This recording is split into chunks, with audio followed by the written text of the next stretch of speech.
Au nom d'Allah le tout miséricordieux, le très miséricordieux. Ô les croyants, remplissez fidèlement vos engagements. Vous est permise la bête du cheptel, sauf ce qui sera énoncé comme étant interdit. Ne vous permettez point la chasse alors que vous êtes en état d'ihram. Allah, en vérité, décide ce qu'il veut. Ô les croyants, ne profanez ni les rites du pèlerinage dans les endroits sacrés d'Allah, ni le mois sacré, ni les animaux de sacrifice, ni les guirlandes, ni ceux qui se dirigent vers la maison sacrée cherchant de leur Seigneur grâce et agrément. Une fois désacralisés, vous êtes libres de chasser, et ne laissez pas la haine pour un peuple qui vous a obstrué la route vers la mosquée sacrée, vous inciter à transgresser. Entraidez-vous dans l'accomplissement des bonnes œuvres et de la piété, et ne vous entraidez pas dans le péché et la transgression. Et craignez Allah, car Allah est certes dur en punition.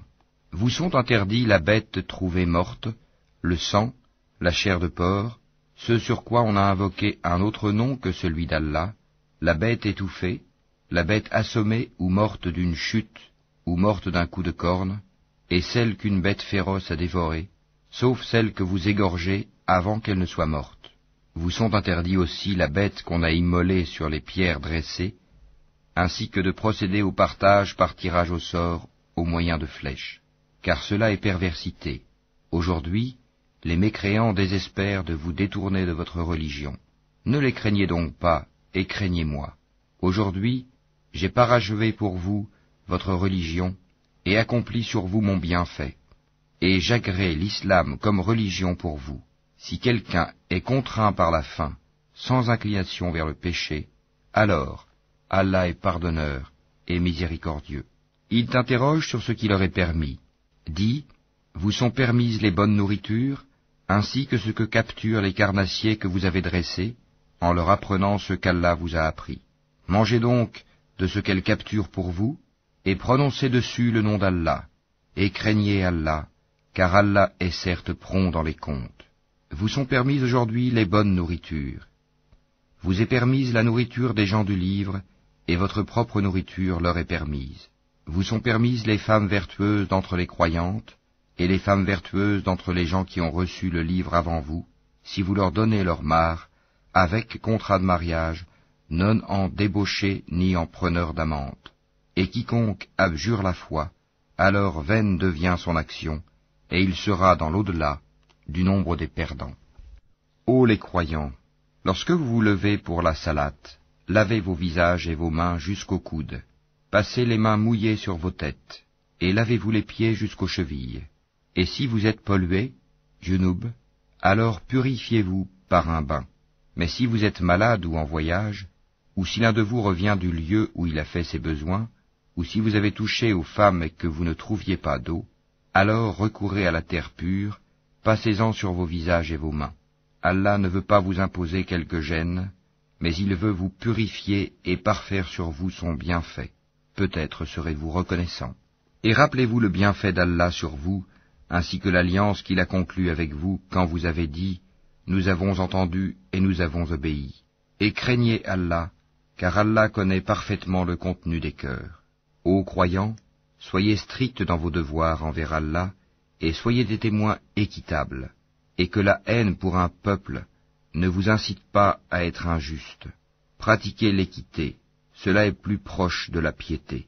Et craignez Allah, car Allah est certes parfaitement connaisseur de ce que vous faites. Allah a promis à ceux qui croient et font de bonnes œuvres qu'il y aura pour eux un pardon et une énorme récompense. Quant à ceux qui ne croient pas et traitent de mensonges nos preuves, ceux-là sont des gens de l'enfer. Ô les croyants, rappelez-vous le bienfait d'Allah à votre égard, le jour où un groupe d'ennemis s'apprêtait à porter la main sur vous, en vue de vous attaquer, et qu'il repoussa leur tentative. Et craignez Allah, c'est en Allah que les croyants doivent mettre leur confiance. Et Allah certes prit l'engagement des enfants d'Israël. Nous nommâmes 12 chefs d'entre eux, et Allah dit, « Je suis avec vous, pourvu que vous accomplissiez la salate, acquittiez la zakat, croyez en mes messagers, les aidiez et fassiez à Allah un bon prêt. Alors certes, j'effacerai vos méfaits, et je vous ferai entrer au jardin sous lesquels coulent des ruisseaux. et quiconque parmi vous, après cela, mécroit, s'égare certes du droit chemin. Et puis, à cause de leur violation de l'engagement, nous les avons maudits et endurci leur cœur. Ils détournent les paroles de leur sens et oublient une partie de ce qui leur a été rappelé. Tu ne cesseras de découvrir leur trahison, sauf d'un petit nombre d'entre eux. Pardonne-leur donc et oublie leurs fautes, car Allah aime certes les bienfaisants. Et de ceux qui disent « Nous sommes chrétiens », nous avons pris leur engagement, mais ils ont oublié une partie de ce qui leur a été rappelé. Nous avons donc suscité entre eux l'inimitié et la haine jusqu'au jour de la résurrection, et Allah les informera de ce qu'ils faisaient. Ô gens du livre, notre messager, Mohammed, vous est certes venu, vous exposant beaucoup de ce que vous cachiez du livre, et passant sur bien autre chose.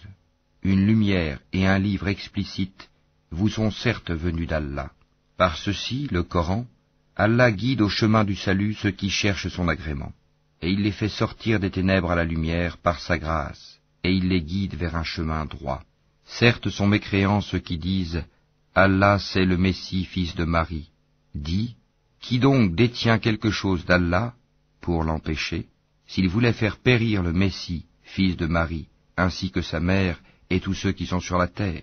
À Allah seul appartient la royauté des cieux et de la terre, et de ce qui se trouve entre les deux. Il crée ce qu'il veut, et Allah est omnipotent. Les Juifs et les chrétiens ont dit, nous sommes les fils d'Allah et ses préférés. Dis, pourquoi donc vous châtie-t-il pour vos péchés? En fait, vous êtes des êtres humains d'entre ceux qu'il a créés. Il pardonne à qui il veut, et il châtie qui il veut. Et à Allah seul appartient la royauté des cieux et de la terre, et de ce qui se trouve entre les deux.